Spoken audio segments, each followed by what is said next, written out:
Hello everyone, welcome back to Shloka classes. So that మనం Hindu editorial ఎనాలిసిస్కి సంబంధించినటువంటి vocabulary చూస్తున్నాం. So today is an 8th 3rd 2026. Let's get started. Yeah, this is the first sentence. Actually మనకు editorial మొత్తం ఇలా వస్తుంది. ఆ ఎడిటోరియల్లో కంప్లీట్గా line to line every లైన్ని మనం డిస్కస్ చేసుకుంటాం. ఎవ్రీ లైన్ని మనం డిస్కస్ చేసుకోవాలి. నార్మల్గా వొకాబులరీ దానికి సంబంధించినటువంటి మీనింగ్ ఇలా చూసుకుంటే మనకు చాలా డిఫికల్ట్గా ఉంటుంది నేర్చుకోవడం. బట్ అది కాదు మన ప్రాసెస్. ఎవ్రీ వరల్డ్లో ఉన్నటువంటి సిచ్యువేషన్ అంతా కూడా మనం నేర్చుకోవాలి. That is what hour fundamental requirement. Yeah, ఒకసారి మనం లైన్ చూసుకుంటే, the release of new series of national accounts data is a heartening improvement. Heartening means happy, some kind of happiness. Heartening improvement to India's key economic statistics about the data highlights the aspects ante amshalu, the aspects that merit policy attention. So attention అంటే దృష్టిని తీసుకొచ్చిందండి. Here it is that అంటే మనకు పర్టికులర్గా ఏదైతే మనం aspects గురించి ఉందో దానికి సంబంధించినటువంటి అంశం అనమాట. సో పర్టికులర్గా దానికి అంశం ఇక్కడ మనము దట్ వర్సెస్ విచ్ ఒకసారి చూసుకుంటే, విచ్ అనేది ఆల్వేస్ మనకు ఎక్స్ట్రా ఇన్ఫర్మేషన్ ఇస్తుంది. దట్ అనేది పర్టికులర్ ఇన్ఫర్మేషన్ ఇస్తుంది. దట్ అనేది పర్టిక్యులర్ ఇన్ఫర్మేషన్ ఇస్తుంది. So that is what the difference you have to know. So ఇలా ఈజీగా అర్థం చేసుకోవచ్చు. సో సెకండ్ స్టేట్మెంట్ ఒకసారి చూసుకుంటే కనుక, yeah, the new series updates the base year of India's gross domestic product and gross value added data from the earlier 2011 నుంచి 2012 వరకు ఉన్నటువంటి డేటాను, సో మనకు ఆ బేస్ ఇయర్ అనేది ఇక్కడ నుంచి ఇక్కడికి అని చెప్పేసి చెప్తుంది అనమాట. It's a very simple statement. This was a long over due update. ఎప్పటి నుంచో ఉన్నటువంటి అప్డేట్ అనమాట. చాలా ఆలస్యంగా మనం తీసుకోవాల్సినటువంటి అంశం కానీ తీసుకోలేకపోయాం అన్న మీనింగ్ అనమాట. సిన్స్ అప్పటి నుంచి the earlier data was becoming more outdated and unrepresentative with each passing year. గడుస్తున్నటువంటి ప్రతి సంవత్సరానికి, ప్రతి ఇయర్కి ఏదైతే ఉందో ఈ డేటా అనేది ఓవర్ డ్యూ అవుతుంది, ఆలస్యంగా అవుతుంది. కాబట్టి అప్డేట్ చేయాల్సినటువంటి రిక్వైర్మెంట్ ఉంది. అపార్ట్ ఫ్రమ్ ఇలాంటి సెంటెన్సెస్ కానీ, ఇలాంటి కనెక్టర్స్ కానీ ఎగ్జామ్లో very very much important.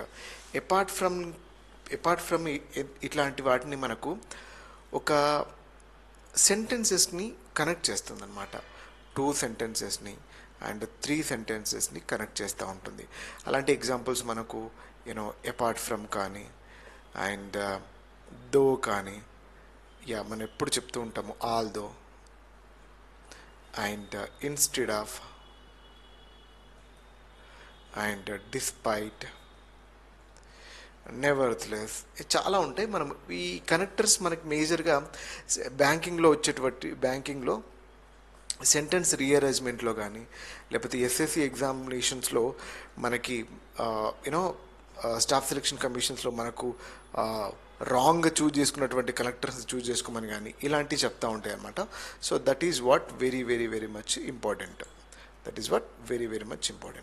Yeah, ఇక్కడ అపార్ట్ ఫ్రమ్ అది కాకుండా the updated base year, the new series has several methodological improvements and new data resource for greater robustness. బలమైన స్థిరత్వం కావాలి అని అంటే, సో సెవరల్ మెథడాలజికల్ ఇంప్రూవ్మెంట్స్ అనేది తీసుకోవాలి. అపార్ట్ ఫ్రమ్ పాతదానికి సంబంధించింది మాత్రమే కాకుండా సో దీనికి కూడా తీసుకోవాలని చెప్పేసి చెప్తుంది అనమాట. For example, the adoption of the double deflator approach అనేది which accounts for the effect of inflation separately for intermediate goods and the final product is a marked improvement in terms of ascertaining the real value added of India's production. Yeah, ఒక్కసారి మనం చూసుకుందాం. The adoption of the double deflator approach, ఈ adoption అనేది which accounts for దేని పరిగణలోకి తీసుకుంటుంది, the effect of inflation separately for intermediate goods and the final product. దీనికి సంబంధించినటువంటి ఇన్ఫ్లేషన్ని తీసుకుంటుంది. Is a marked import. ఇక్కడ మనం సింగిల్గా తీసుకున్నాం. Is a marked improvement. ఇది డబుల్ డిఫ్లేటర్ అప్రోచ్ అనేది దీని గురించి మాట్లాడుతున్నాం మనం. In terms of ascertaining the real value added of India's ప్రొడక్షన్కి సంబంధించినటువంటి రియల్ వాల్యూ యాడెడ్ అనమాట. సిమిలర్లీ అలాగే ద న్యూ సిరీస్ అలొకేట్స్ ఏం అలొకేట్ చేస్తుందట, multi sector company output proportionately improving sectoral data accuracy. So ఇవన్నిటిని కూడా అలొకేట్ చేస్తుంది. Next the data on households will now be obtained. దేని నుంచి అప్డేట్ అయిందట, from the annual survey of incorporated sector enterprises and periodic labor force survey on an annual basis instead of relying on extrapolations as was done in the 2011-12 series,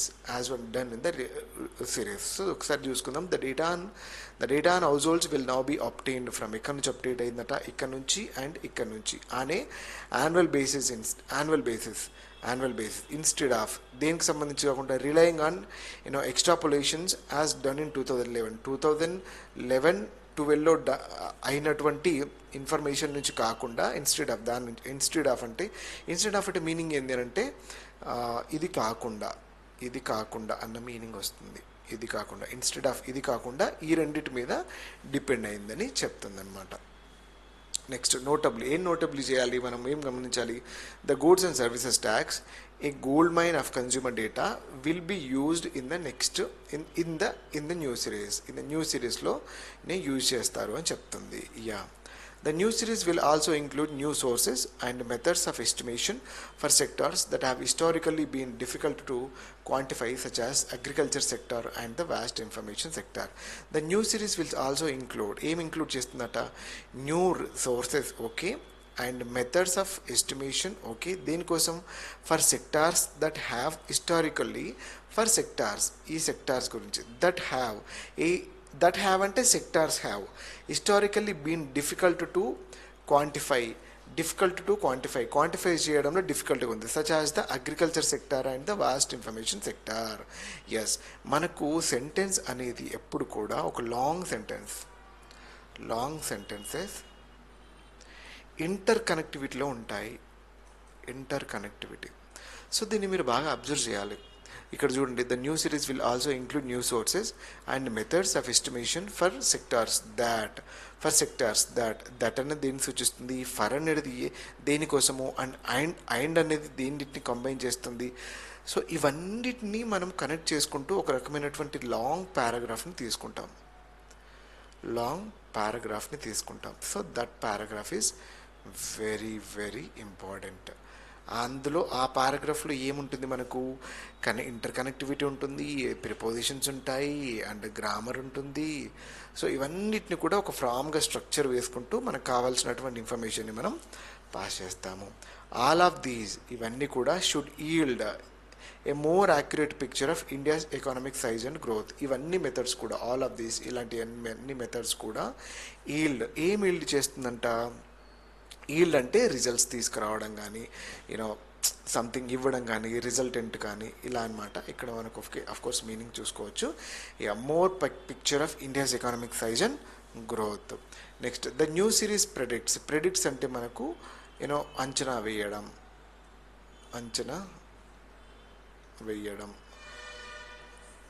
The new series predicts India's GDP to grow 7.6% in the current financial year 2025-26, which అంటే దీని previous సంబంధించినటువంటి దీనికి add up చేస్తుంది అనమాట extra information, which is faster than 75% is predicted for the year in the old సిరీస్లో 75% కన్నా ఇది ఎక్కువ అని చెప్తుంది. వైల్ అంటే దీంతో పాటు, అంటే వైల్ ఒక incident number 1, incident number 2. So while ద్వారా కనెక్ట్ చేస్తే ఈ ఇన్సిడెంట్ రన్నింగ్లో ఉన్నప్పుడే ఈ ఇన్సిడెంట్ కూడా రన్ అవుతుంది. So that's what you have to catch. While the rate might bring cheer అంటే while the rate might bring cheer happy the new absolute size ఖచ్చితమైనటువంటి size of the economy somewhat sobering అంటే ఆనందం, ఏదో కొంచెం ఆనందం కలిగించేలాగా ఉంది అన్నట్టు. ద న్యూ సిరీస్ పెక్స్ అంటే నిర్ణయించడం. ఏం నిర్ణయించింది? ఇండియాస్ ఎకానమీ అనేది ఇక్కడ నుంచి crore in 2025 which is about 3.3 smaller than what was predicted based on the old series. మనం ఎస్టిమేషన్ చేసిన దానికన్నా ఏదైతే ఉందో ఇది ₹345.47 lakh crore అనేది అంత తక్కువగా ఉందంట, తక్కువగా ఉంది అని చెప్తుంది. And next the size of the economy in both 2023 2024 ఈ రెండు was also ఈ రెండు కలిపినారు కదా, అండ్ అని కలిపినారు కదా, అప్పుడు మనకి ఇక్కడ వాజ్ ఎందుకు రావాలి, వర్ రావచ్చు కదా. ఎస్, మనం ఎప్పుడు కూడా మనకు సబ్జెక్ట్ మీదే ఫోకస్ ఉండాలి.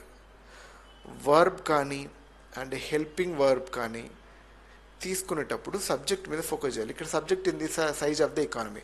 సైజ్ ఆఫ్ ద ఎకానమీ సింగులర్లో ఉంది కదా, సో ఇక్కడ కూడా మనకు సింగులర్ వస్తుంది, వర్ రాదు. ఈ ఎకానమీ అనేది బోత్ ఈ 2 సంవత్సరాల్లో this economy also revised down yard, మనకు డౌన్ యార్డ్ అయింది. ఎంత? 3.8% ఈచ్ అనమాట. అలాంగ్ విత్ దాంతోపాటు ద డిప్రిషియేషన్ అంటే తరుగుదల of the rupee. This has meant that India is currently 3.8 trillion economy with the 5 trillion target moving further away.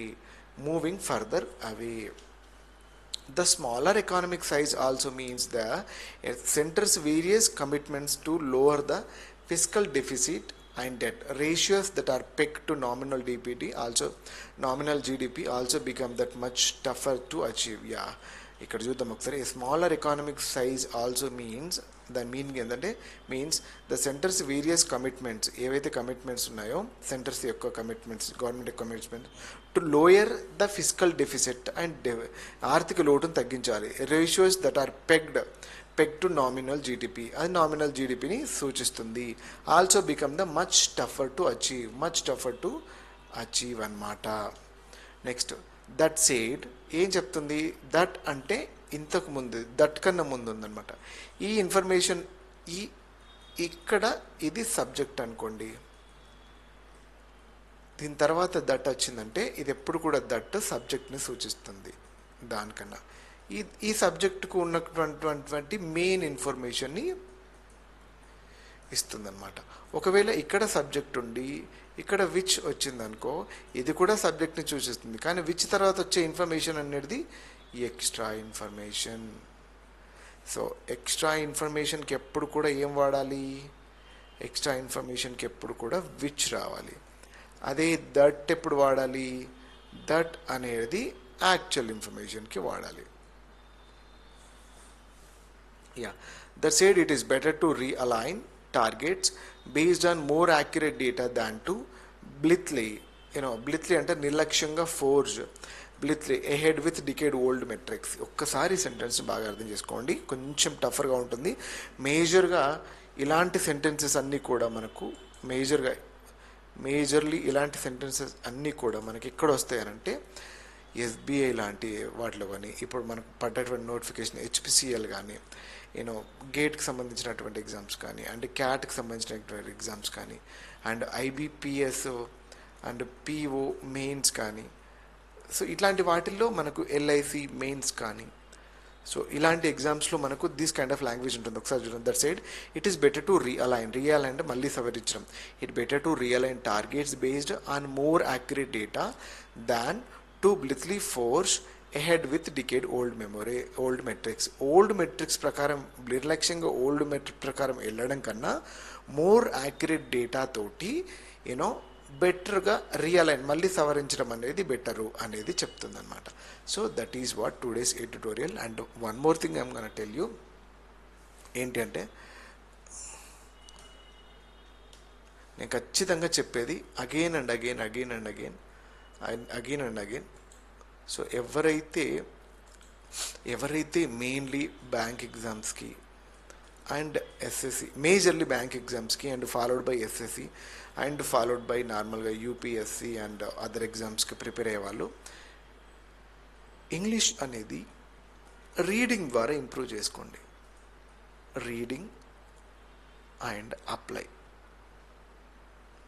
ఈ రెండు methods చాలా ఇంపార్టెంట్గా పనిచేస్తాయి. అలా కాకుండా యూనో బై హార్ట్ చేయడం అనేది మీరు అది ఎన్హాన్స్మెంట్ అనేది ఉండదు, అది మీకు అంత గ్రోత్ అనేది ఇవ్వదు, స్కోర్ అనేది ఇవ్వడు. సో వొకాబులరీ అనేది మల్టిపుల్ ఐటమ్స్ని రీడ్ చేయడం, అది ఏ కాంటెక్స్లో వాడినాడు. ఇప్పుడు రియలైన్ ఉంది, సవరించడం అని బ్లైండ్గా నేర్చుకుంటాం మనం. రియలైన్కి మనము అమెండ్ అని ఏదో నేర్చుకుంటాము. సో ఇట్లా యాంటనిమ్స్ సినోనిమ్స్ నేర్చుకోవడం ఓకే. నేను I can't say it is wrong, I can't say it is right, but I can say that ఎప్పుడు వస్తుంది, it is better, yeah to realign. To అంటే infinitive, real and target based అని ఎందుకన్నారు, targets based అని ఎందుకన్నారు, and more accurate data than comparison ఎప్పుడు వచ్చింది, to బ్లిత్లీ forge ఎడ్ అనేది ఎక్కడ యూజ్ చేసినారు. ఇట్లా వీటన్నిటి గురించి తెలుసుకోవడం వల్ల మనకు విత్ ప్రిపోజిషన్ ఎక్కడ యూజ్ చేసినారు, ఇలా మనకు రీడింగ్ ఎబిలిటీ పెరుగుతుంది. అలా రీడింగ్ ఎబిలిటీ పెరిగితే మనం రీడింగ్ కాంప్రిహెన్షన్ని కానీ, సెంటెన్స్ రీఅరేంజ్మెంట్ని కానీ, సో కామన్ సెన్స్ని బిల్డప్ చేసుకొని మనం బ్యాంక్లో మంచి స్కోర్ చేయడానికి అవకాశం ఉంటుంది. మోస్ట్లీ ఇది అప్లై చేయాలి, అంతేగాని మనం నార్మల్గా రన్నింగ్ మెథడాలజీ అప్లై చేస్తా అంటే somehow by heart చేస్తా అంటే కష్టమైంది. So thank you very much. This is what today's editorial. So will meet you tomorrow. Thank you.